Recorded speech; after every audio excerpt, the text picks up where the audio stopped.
ನಮಸ್ಕಾರ ನನ್ನ ಪ್ರೀತಿಯ ವೀಕ್ಷಕರಿಗೆಲ್ಲ ಅಮಿತ್ ವ್ಲಾಗ್ಸ್ಗೆ ತಮ್ಮೆಲ್ಲರಿಗೂ ಸ್ವಾಗತ. ಚಿಕ್ಕ ಮಕ್ಕಳಿಂದ ಹಿಡಿದು ದೊಡ್ಡವರೆಗೂ ತುಂಬಾ ಇಷ್ಟಪಟ್ಟು ತಿನ್ನುವಂತಹ ಟೊಮೆಟೊ ಕೆಚಪ್ ಇದು. ನಾವು ಅಂಗಡಿನಲ್ಲಿ ತಗೊಂಬಂದು ತಿನ್ನೋದಕ್ಕಿಂತ ಮನೆಯಲ್ಲಿನೇ ಹೋಮ್ ಮೇಡ್ ಆಗಿ ಮಾಡ್ಕೊಂಡು ತಿಂದರೆ ತುಂಬಾ ಹೆಲ್ತಿಗೆ ಒಳ್ಳೆಯದು. ಸೊ ಬನ್ನಿ ಇವತ್ತು ಟೊಮೆಟೊ ಕೆಚಪ್ ಹೇಗೆ ಮಾಡೋದು ಅಂತ ನೋಡೋಣ. ನಾನಿಲ್ಲಿ 6 ದಪ್ಪ ಸೈಜ್ದು ಟೊಮೆಟೊನ ತೊಗೊಂಡಿದ್ದೀನಿ. ಹುಳಿ ಟೊಮೆಟೊ ತೊಗೊಂಡಿದ್ದೀನಿ. ಟೊಮೆಟೊನ ವಾಶ್ ಮಾಡಿಬಿಟ್ಟು ಇಟ್ಕೊಂಡಿದ್ದೀನಿ. ನೀವು ಫಾರಮ್ ಟೊಮೆಟೊ ಕೂಡ ತೊಗೊಳ್ಬೋದು. ನೋಡಿ, ಈಗ ಟೊಮೆಟೊನ ಕಟ್ ಮಾಡಿ ಇಟ್ಕೊಂಡಿದ್ದೀನಿ. ನಾನು ಈ ರೀತಿ ಕಟ್ ಮಾಡಿ ಇಟ್ಕೊಂಡಿದ್ದೀನಿ. ಈಗ ಕಟ್ ಮಾಡಿ ಇಟ್ಕೊಂಡಿರೋ ಟೊಮೆಟೊನ ಕುಕ್ಕರ್ಗೆ ಹಾಕ್ಕೊಳ್ಳೋಣ.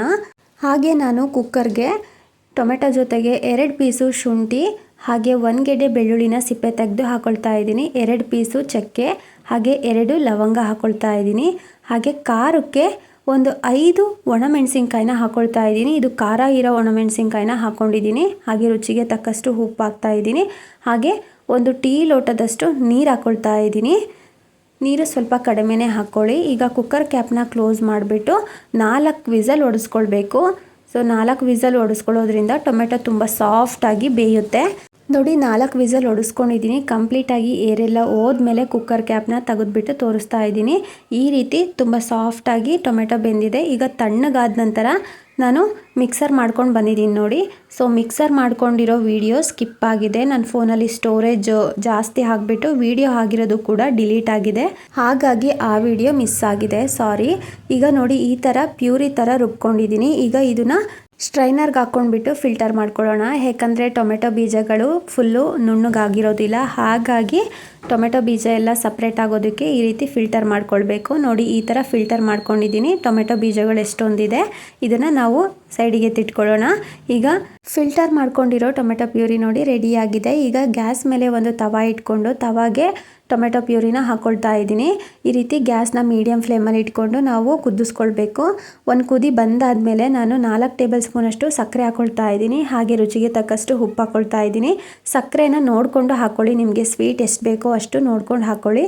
ಈಗ ನೋಡಿ, ಮಿಕ್ಸ್ ಮಾಡಿಕೊಂಡು ಚೆನ್ನಾಗಿ ಕುದಿಸ್ಕೊಳ್ಳೋಣ. ಸ್ವಲ್ಪ ಟೊಮೆಟೊ ಪ್ಯೂರಿ ಗಟ್ಟಿಗಾಗಬೇಕು.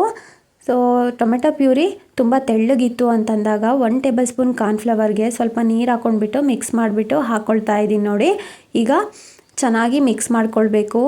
ಸೊ ಕಾರ್ನ್ಫ್ಲವರ್ ಹಾಕಿದ ತಕ್ಷಣವೇ ಚೆನ್ನಾಗಿ ಮಿಕ್ಸ್ ಮಾಡಿಕೊಂಡ್ರೆ ನಮಗೆ ಗಂಟುಗಳಾಗೋದಿಲ್ಲ. ನೋಡಿ, ಈ ಥರ ಚೆನ್ನಾಗಿ ಮಿಕ್ಸ್ ಮಾಡಿಕೊಂಡು 1-2 ನಿಮಿಷ ಕುದಿಸ್ಕೊಳ್ಬೇಕು. ಆವಾಗ ಟೊಮೆಟೊ ಪ್ಯೂರಿ ಎಲ್ಲ ಗಟ್ಟಿಗಾಗ್ತಾ ಬರುತ್ತೆ. ಆವಾಗ ನಮಗೆ ಟೊಮೆಟೊ ಕೆಚಪ್ಪು ಸೂಪರಾಗಿ ರೆಡಿ ಆಗುತ್ತೆ. ನೋಡ್ತಾ ಇದ್ದೀರಿ ಅಲ್ವಾ, ನಾನು ಯಾವುದೇ ರೀತಿ ಫುಡ್ ಕಲರ್ ಕೂಡ ಆ್ಯಡ್ ಮಾಡಿಲ್ಲ.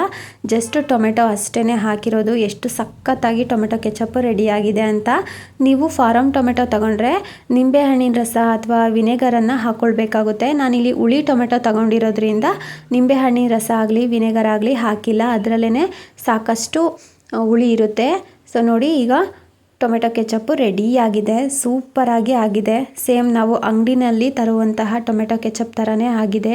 ಟೇಸ್ಟು ಕೂಡ ಸಖತ್ತಾಗಿದೆ. ಈಗ ನಾನು ಬ್ರೆಡ್ ಮೇಲೆ ಸ್ಪ್ರೆಡ್ ಮಾಡಿಕೊಂಡು ಟೊಮೆಟೊ ಕೆಚಪ್ ಜೊತೆಗೆ ತಿಂತೀನಿ. ತುಂಬಾ ಸೂಪರಾಗಿರುತ್ತೆ. ನನಗಂತೂ ಈ ಬ್ರೆಡ್ಡಿಗೆ ಟೊಮೆಟೊ ಕೆಚಪ್ ಹಾಕ್ಕೊಂಡು ತಿನ್ನೋದಂದರೆ ತುಂಬ ಇಷ್ಟ. ಹಾಗಾಗಿ ಹಾಗೆ ತೋರಿಸಿದ್ದೀನಿ. ಈಗ ರೆಡಿ ಮಾಡಿಟ್ಕೊಂಡಿರುವಂತಹ ಟೊಮೆಟೊ ಕೆಚಪ್ಪನ್ನು ನಾನು ಒಂದು ಬಾಟಲ್ಗೆ ಹಾಕ್ಕೊಳ್ತಾ ಇದ್ದೀನಿ. ಈ ರೀತಿ ಬಟರ್ ಪೇಪರ್ನ ಕೋನ್ ಶೇಪಾಗಿ ಮಾಡಿಕೊಂಡು ಫನಲ್ ಥರ ಯೂಸ್ ಮಾಡ್ತಾ ಇದ್ದೀನಿ ನಾನು. ಈ ರೀತಿ ಹಾಕೋದ್ರಿಂದ ನೀಟಾಗಿ ಟೊಮೆಟೊ ಕೆಚಪ್ಪು ಬಾಟಲ್ ಒಳಗಡೆ ನೀಟಾಗಿ ಹೋಗುತ್ತೆ. ನೋಡಿ, ಎಷ್ಟು ನೀಟಾಗಿ ಬಾಟಲ್ ಒಳಗಡೆ ಟೊಮೆಟೊ ಕೆಚಪ್ ಹಾಕಿ ಇಟ್ಕೊಂಡಿದ್ದೀನಿ ಅಂತ. ಇನ್ನೂ ಎಕ್ಸ್ಟ್ರಾ 1-2 ಟೇಬಲ್ ಸ್ಪೂನ್ ಉಳಿತು. ಸೊ ನೋಡಿ, ಈ ಥರ ಮಾಡಿ ಇಟ್ಕೊಂಡ್ಬಿಟ್ರೆ 2 ತಿಂಗಳು ಟೊಮೆಟೊ ಕೆಚಪ್ಪನ್ನು ತರೋ ಅವಶ್ಯಕತೆಯೂ ಇರೋಲ್ಲ, ಮಾಡೋ ಅವಶ್ಯಕತೆಯೂ ಇರೋದಿಲ್ಲ. ಮಕ್ಕಳಂತೂ ಎಲ್ಲದಕ್ಕೂ ಕೇಳ್ತಾ ಇರ್ತಾರೆ ಟೊಮೆಟೊ ಕೆಚಪ್ಪು. ಸೊ ಏನಾದರೂ ತಿನ್ನಬೇಕಾದ್ರೆ ಅಂತೂ ಬೇಕೇ ಬೇಕು ಅಂತಾರೆ. ಸ್ನ್ಯಾಕ್ಸ್ಗೆ, ಕಟ್ಲೆಟ್ಗಾಗಿರ್ಬೋದು, ಚಿಪ್ಸಿಗಾಗಿರ್ಬೋದು, ಎಲ್ಲದಕ್ಕೂ ಪ್ರತಿಯೊಂದಕ್ಕೂ ಹಾಕ್ಕೊಂಡು ತಿಂತಾನೆ ಇರ್ತಾರೆ. ಸೊ ನನ್ನ ಮಗನಿಗಂತೂ ತುಂಬಾ ಇಷ್ಟ. ನಾನು ಅದಕ್ಕೆ ಈ ರೀತಿ ಮಾಡಿ ಇಟ್ಕೊಂಡು ಬಿಡ್ತೀನಿ. ಸೊ ನಿಮ್ಮೆಲ್ಲರಿಗೂ ಇವತ್ತು ತೋರಿಸಿರುವಂತಹ ಈ home made tomato ketchup recipe ಇಷ್ಟ ಆಗಿದೆ ಅಂತ ಅಂದ್ಕೊಂಡಿದ್ದೀನಿ. ಇಷ್ಟ ಆಗಿದ್ರೆ ಪ್ಲೀಸ್ ನನ್ನ ಚಾನಲ್ನ ಸಬ್ಸ್ಕ್ರೈಬ್ ಮಾಡ್ಕೊಳ್ಳಿ. ಹಾಗೆ ಲೈಕ್ ಮಾಡಿ ನಿಮ್ಮ ಫ್ರೆಂಡ್ಸ್ಗೆ ಫ್ಯಾಮಿಲೀಸ್ಗೆಲ್ಲ ಈ ವಿಡಿಯೋನ ಶೇರ್ ಮಾಡಿ. Thank you for watching.